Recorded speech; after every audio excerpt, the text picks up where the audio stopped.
How to navigate your New York State of Health account.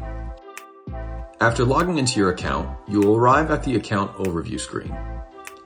The overview contains important alerts such as actions you need to complete, unread notices in your inbox, links to your appeal status, and buttons to edit account information or update your application.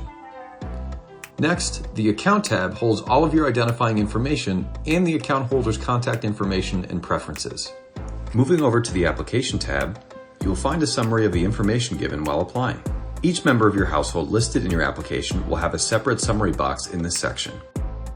The Eligibility tab will list the programs you're eligible for and qualifying financial assistance towards your plan for you and your household members. If there are any actions you need to take, you will find it highlighted at the top of this tab. Under the Verification tab, you can upload and submit documents, such as tax returns and proof of income, for review and verification when applying for or renewing your health plan.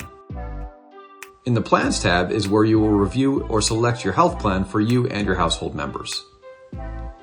Next, in your inbox, you will find messages and notices from New York State of Health.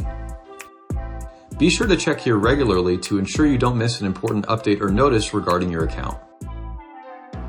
You can see information about any appeals you have filed in the Appeals tab. Finally, in Address History, you will find all mailing and residential addresses you've entered in your application listed out. Learn more today at nystateofhealth.ny.gov.